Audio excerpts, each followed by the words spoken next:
WhatsApp everyone, welcome back to the channel. तो last video हम लोगों ने शुरू किया था सर ट्रेड डिस्काउंट और कैश डिस्काउंट का टॉपिक। इस वीडियो में उसी टॉपिक को कंटिन्यू करेंगे। So without any delay let's get started.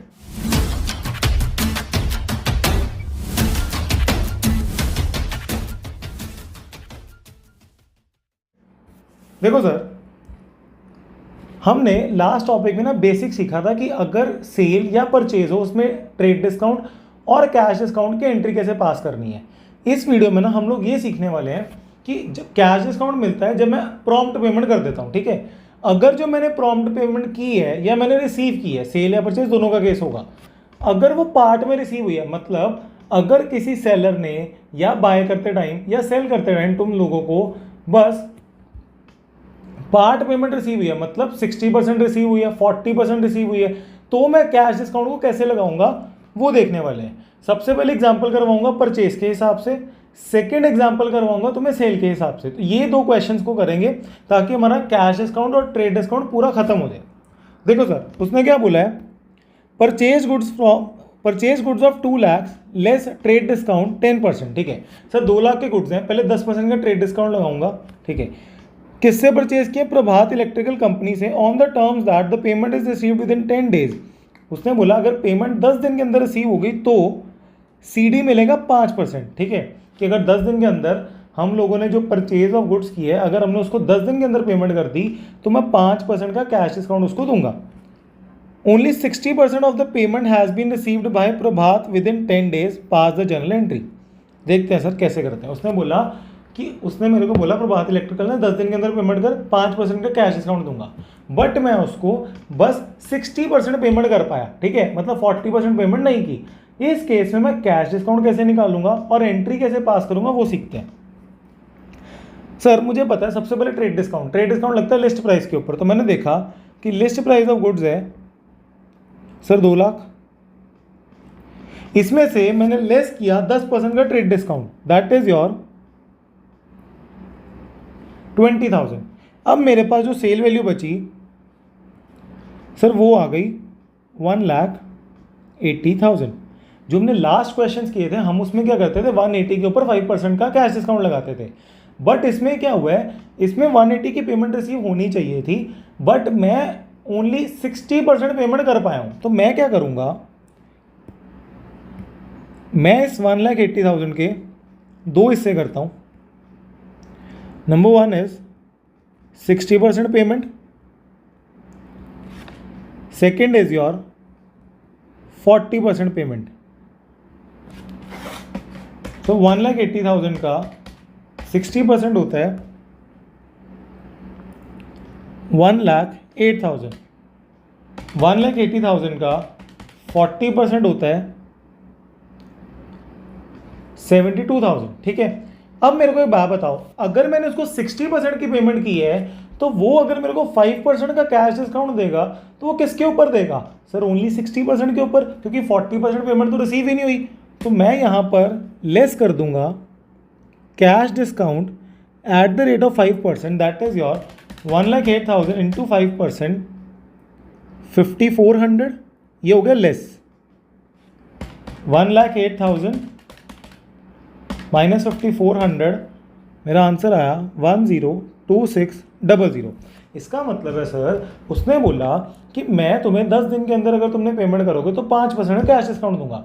अब मैंने कैश में कितनी पेमेंट की सर? 60% पेमेंट की आफ्टर ट्रेड डिस्काउंट डिडक्ट करके। तो बेटा जो कैश डिस्काउंट है वो भी तुम्हारा 60% पेमेंट के ऊपर ही लगेगा, ठीक है। ये तो मैंने कर ली कैलकुलेशन, ये मैंने कैलकुलेशन कर ली ट्रेड डिस्काउंट की, ये कैलकुलेशन कर ली कैश डिस्काउंट की। अच्छा सर ये वाली अभी तक पेमेंट तो हुई नहीं, 40% पेमेंट हमने उसको की नहीं, इसका मतलब है कि 40% पेमेंट अभी भी करनी बाकी है।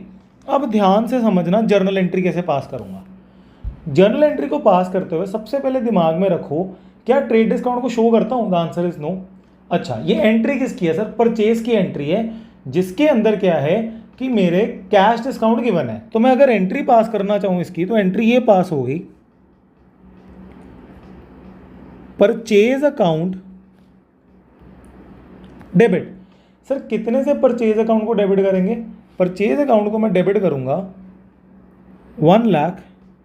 1,80,000 से, क्योंकि ट्रेड डिस्काउंट तो शो ही नहीं होता कभी। तो ये रही मेरी नेट अमाउंट 1,80,000। ठीक है, अब मेरे को एक बात बताओ, अगर मैंने गुड्स को परचेज किया है तो जो मेरा कैश डिस्काउंट है वो मेरे को डिस्काउंट रिसीव्ड है या पेड है? अगर मैं परचेज कर रहा हूं तो सामने वाला डिस्काउंट दे रहा है, मेरे लिए इनकम है, तो मैं डालूंगा टू डिस्काउंट रिसीव्ड। सर कितना डिस्काउंट रिसीव्ड है? 5,400।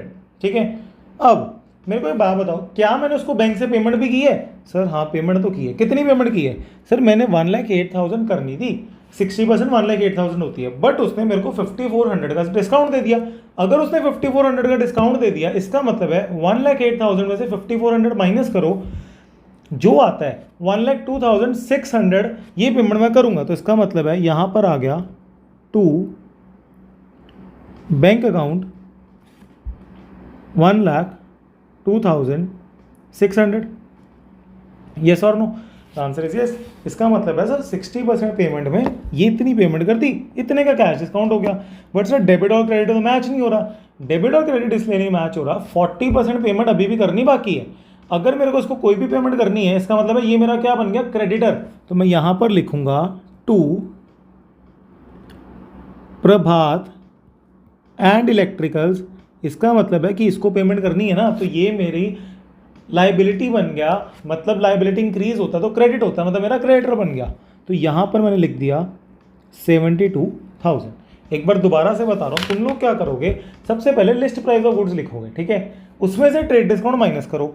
ट्रेड डिस्काउंट के बाद जो माइनस करने के बाद जो अमाउंट आती है ना, ये होगी तुम्हारी परचेज की वैल्यू। ठीक है, अब उसने बोला कि only part of a payment receive, मतलब 60% रिसीव हुई है। तो मैंने क्या किया, 60% को अलग कर दिया, 60% पेमेंट को अलग कर दिया, 40% पेमेंट को अलग कर दिया। अब मेरे को बात बताओ, अगर 60% पेमेंट रिसीव हुई है तो डिस्काउंट किसके ऊपर मिलेगा? सर अगर 60% पेमेंट रिसीव हुई है तो 5% का डिस्काउंट भी उसी के ऊपर मिलेगा। सर यहाँ पर आ गया मेरा 5% का कैश डिस्काउंट, और मेरा यहाँ आंसर आ गया 102600। मतलब इतने की पेमेंट मेरी बैंक में गई है, ये मेरा कैश डिस्काउंट है, ये वाली पेमेंट की नहीं, तो ये मेरा बन गया क्रेडिट है। तो यही मैंने एंट्री को तुम्हें पास करना सिखाया। आई होप तुम लोगों को पहली एंट्री, परचेज की एंट्री कैसे पास करनी हो, क्लियर होगी। अब देखते हैं सर एग्जाम्पल नंबर 2, सेल की एंट्री। उसने बोला sold goods to Rohan ₹25,000 less trade discount at the rate 10% and cash discount at the rate 2%, only 40% of the payment is received in cash. ठीक है सर, वही बात है। सबसे पहले मैं क्या करता हूँ, लिस्ट प्राइस ऑफ गुड्स कितना है? 25,000। अब क्या करूँ सर, अब आप ट्रेड डिस्काउंट को माइनस करो। तो अगर मैंने ट्रेड डिस्काउंट इसमें से माइनस करता हूँ, दैट इज योर 2500, 25,000 माइनस 2500 कितना होता है? 22,500। सर ये क्या आ गई? ये आ गई मेरी सेल वैल्यू। ठीक है, इसका मतलब है इतने के मैंने गुड्स सेल किए। अब सर ये ऊपर जो है ना, ऊपर यहाँ पर परचेज वैल्यू होगी, इसको थोड़ा ध्यान में रखना। ये सेल वैल्यू ना होकर परचेज वैल्यू होगा, क्योंकि परचेज कर रहे हैं ऊपर गुड्स को। अब देखो, उसने बोला 40% पेमेंट रिसीव हो गई, तो मैंने पहले इसके दो पार्ट्स किए। एक लिखा 40% पेमेंट, अगर मैं गुड्स को सेल कर रहा हूँ तो 40% पेमेंट रिसीव होगी, और यहाँ पर लिख दिया 60% पेमेंट। 22,500 का 40% होता है 9,000, और 22,500 का 60% होता है 13,500। देखो सर, अब मेरे को एक बात बताओ, कैश डिस्काउंट किसके ऊपर लगाऊंगा? सर कैश डिस्काउंट लगेगा 40% पेमेंट के ऊपर, तो 9,000 के ऊपर 2% का कैश डिस्काउंट लगाऊंगा, लेस कर दूंगा cash discount at the rate of 2%, that is your 180। तो 9,000 माइनस 180, दैट इज योर 8820। देखो सर, दोबारा से बता रहा हूँ एक बार। उसने बोला 25,000 के गुड्स थे, तो मैंने 10% का लगा दिया ट्रेड डिस्काउंट। उसके बाद सेल वैल्यू आ गई 22,500, 40% अलग किया क्योंकि 40% पेमेंट रिसीव हुई थी, उसके ऊपर 2% का कैश डिस्काउंट दिया। अब बाकी की जो पेमेंट रिसीव नहीं हुई वो मेरे लिए क्या बन गया? डेटर। एंट्री देखो कैसे पास करूंगा। सबसे पहले मेरे को एक बात बताओ, ये मैंने सेल किया, तो मैं यहाँ पर लिखता हूँ टू सेल्स, पहले मैंने क्रेडिट की एंट्री डाल दी टू सेल्स और यहाँ लिख दिया 22,500 क्योंकि ये मेरी थी सेल वैल्यू, क्योंकि ये टीडी तो कभी बुक्स में शो होता ही नहीं है। अब क्या करेंगे, मुझे एक बात बताओ, पेमेंट कितनी रिसीव हुई है? सर 40% 9,000 रिसीव होना था, बट उसने 2% का दे दिया कैश डिस्काउंट। तो ये वाली जो पेमेंट है ना, ये मेरी बैंक अकाउंट में रिसीव हुई है। तो मैंने एंट्री डाली बैंक अकाउंट डेबिट, क्योंकि जब मेरे को पेमेंट रिसीव हुई मेरा एसेट बढ़ गया तो एसेट इंक्रीज डेबिट होता है। तो मैंने किया बैंक अकाउंट डेबिट